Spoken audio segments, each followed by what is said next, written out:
fração. Qual é a sua notação?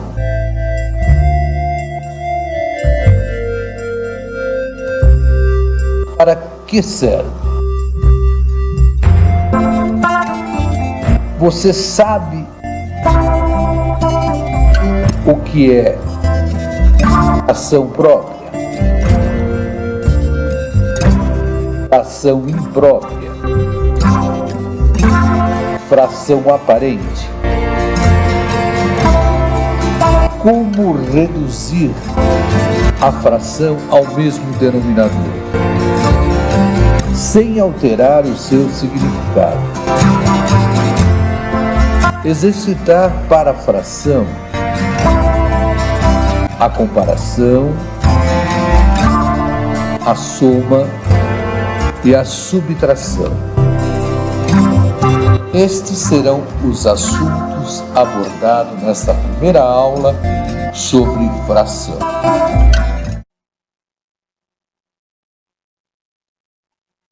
A notação da fração.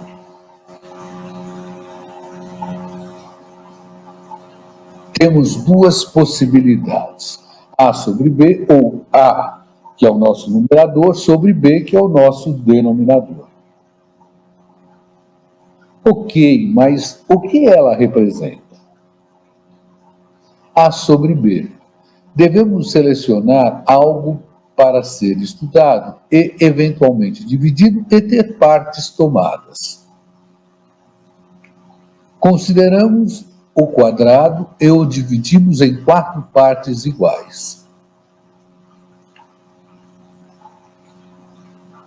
O denominador é quem indica em quantas partes foi dividido o quadrado, portanto, b igual a 4. Vamos tomar uma parte. O numerador indica quantas partes foram tomadas, no caso, uma, portanto, a igual a 1. Portanto, a nossa fração seria 1/4. Fração própria.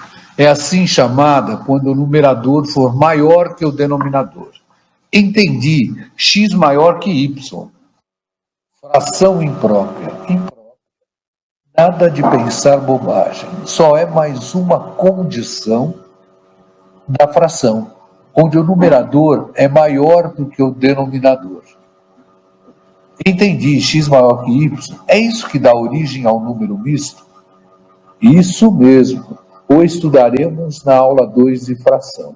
Nós vamos estar falando um pouco sobre frações equivalentes. Para tal, devemos lembrar que são aquelas que apresentam a mesma parte de um todo.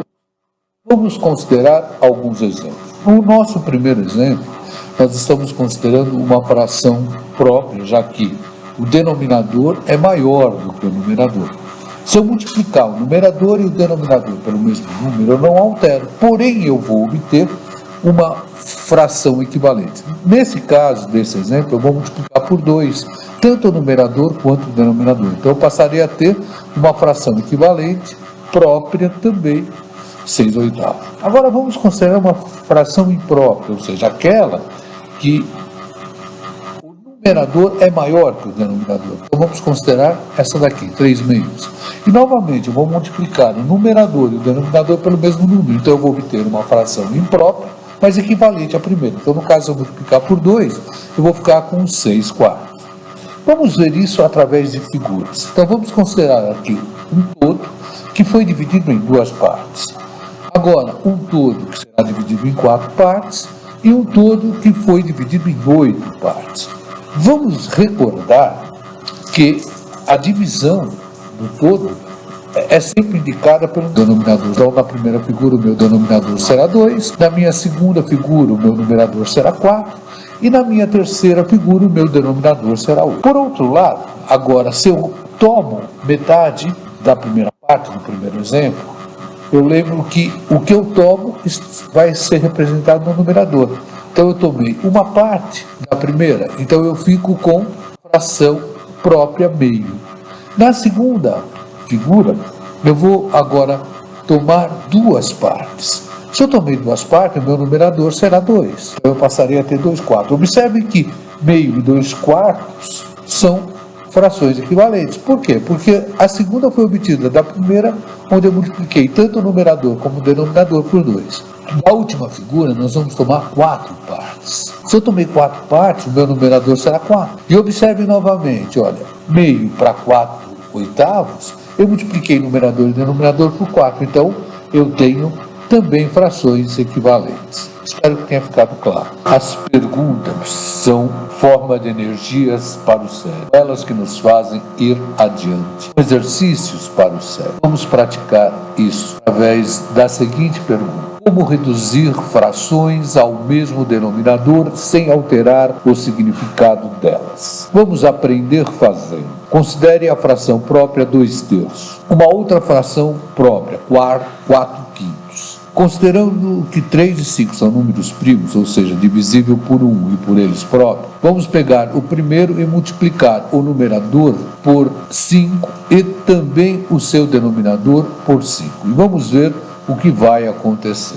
Ficaremos com 10/15 na primeira situação. Agora, o segundo, nós vamos multiplicar numerador e denominador por 3. Vamos ficar com 12/15. Então, observem que ficamos com o mesmo denominador. Isso é fundamental para que possamos comparar as frações e também para as operações, tanto de adição como de subtração. Importante observar que, indiretamente, fizemos um mínimo múltiplo comum, mas esse será um tema para o próximo vídeo. Até aqui eu entendi. Mas por que fazer isso é importante? Novamente, a pergunta para exercitar o cérebro. Isso será fundamental tanto para a comparação das frações como para as operações de soma e subtração, já que tendo o mesmo denominador, basta mantê-lo e executar a soma e a subtração dos numeradores. Veja os exemplos a seguir. 8/10 e 6/7. Qual que é a fração maior? Nós poderíamos até fazer a divisão, mas vamos fazer análise pela fração. Para isso, vamos transformá-las para o mesmo denominador. Então, a primeira nós vamos multiplicar numerador e denominador por 7 e a segunda, numerador e denominador por 10. Então, ficamos 8 vezes 7, 56, 10 vezes 7, 70, 6 vezes 10, 60, 7 vezes 10, 70. Está na cara que 60 sobre 70 é maior que 56 sobre 70. Portanto, eu posso afirmar que 6/7 é maior do que 8/10. Agora vamos praticar fazendo soma e subtração. Então nós temos 2/3 mais 3/4 e 1/4 menos 1/6. Então novamente nós vamos ter que transformar para o mesmo denominador. Então nós vamos pegar 2/3 mais 3/4, vamos multiplicar a primeira numerador e denominador por 4 e a segunda numerador e denominador por 3. Desta forma, vamos ver o que será obtido. 2 vezes 4, 8, 3 vezes 4, 12, 3 vezes 3, 9, 4 vezes 3, 12. Então, nós ficamos com o mesmo denominador, que passou a ser 12. Mantemos o numerador e vamos somar os denominadores. Ficamos com 8/12, mais 9/12. Mantemos o numerador e somamos 8 mais 7. 8 mais 7, no nosso caso, vai nos dar 17. Então, nós vamos ficar com 17/12. Vamos agora para a subtração. 1/4 menos 1/6. Vamos multiplicar o numerador e denominador por 6 na primeira fração e na segunda nós vamos multiplicar numerador e denominador por 4. O que isso vai resultar? Vamos ver? 1 vezes 6, 6, 4 vezes 6. 1 vezes 4, 6 vezes 4. Ora, o numerador, observe que é o mesmo, 24. Então, eu fiquei com 6/24 menos 4/24. Está nos dando, mantenho o denominador e faço a subtração do numerador. Está nos dando 6 menos 4 sobre 24, 2/24. Eu posso ainda simplificar, que vai nos dar 1/12. Espero que vocês tenham entendido. Mas aconselho que vocês pratiquem fazendo mais exercício. É uma forma de ativar o seu cérebro. Para encerrar esta primeira aula, conceituamos a fração aparente, onde o numerador é múltiplo do denominador. É uma fração imprópria particular, já que sempre irá originar um inteiro. Exemplo: 4/2, 6/2, 9/3 e 10/5.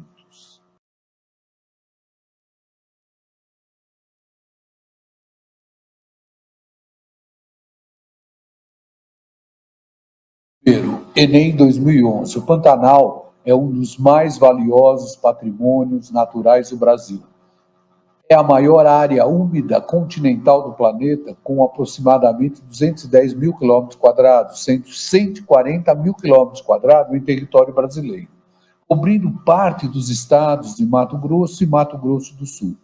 As chuvas fortes são comuns nesta região. O equilíbrio desse ecossistema depende basicamente do fluxo de entrada e saída de enchentes. As cheias chegam a cobrir até 2/3 da área pantaneira. Durante o período chuvoso, a área alagada pelas enchentes pode chegar a um valor aproximadamente de A, 91,3 mil quilômetros quadrados, B, 93,3 mil quilômetros quadrados, C, 140 mil quilômetros quadrados, D, 152,1 mil quilômetros quadrados e 233,3 mil quilômetros quadrados. Segundo, tradicionalmente, os paulistas costumam comer pizza nos finais de semana. A família de João, composta por ele, sua esposa e seus filhos, comprou uma pizza tamanho gigante, cortada em 20 pedaços iguais. Sabe-se que João comeu 3/12 e sua esposa comeu 2/5, e sobraram N pedaços para os seus filhos. O valor de N é A, 7, B, 8, C, 9, D, 10 e 11. Terceira questão, Unesp, 1994. Duas empreiteiras farão conjuntamente a pavimentação de uma estrada, cada uma trabalhando a partir de uma das extremidades. Se uma delas pavimentar 2/5 da estrada e a outra os 81 quilômetros restantes, a extensão dessa estrada é de item A, 125 quilômetros, B, 135 quilômetros, C, 142 quilômetros, D, 145 quilômetros e 160 quilômetros. Quarta, Universidade Federal de Minas Gerais. Paula comprou 2 potes de sorvetes, ambos com a mesma quantidade do produto. Um dos potes continha quantidades iguais dos sabores chocolates, creme e morango, e o outro quantidades iguais dos sabores chocolate e baunilha. Então, é correto afirmar que nessa compra a fração correspondente à quantidade de sorvete do sabor chocolate foi item A, 2/5, B, 3/5, C, 5/12, D, 5/6. Quinta questão, Enem 2017. Em uma cantina, o sucesso de vendas do verão são sucos preparados à base de polpas de frutas. Um dos sucos mais vendidos é o de morango, com acerola, que é preparado com 2/3 da polpa de morango e 1/3 de polpa de acerola. Para o comerciante, as polpas são vendidas em embalagem de igual volume. Atualmente, a embalagem da polpa de morango custa R$ 18,00 e a da acerola R$ 14,70. Porém, está prevista uma alta no preço da embalagem da polpa de acerola no próximo mês, passando a custar R$ 15,30. Para não aumentar o preço do suco, o comerciante negociou com o fornecedor uma redução no preço da embalagem da polpa de morango. A redução em real no preço da embalagem de polpa de morango deverá ser de R$ 1,20, 90 centavos, 60 centavos, 40 centavos ou 30 centavos.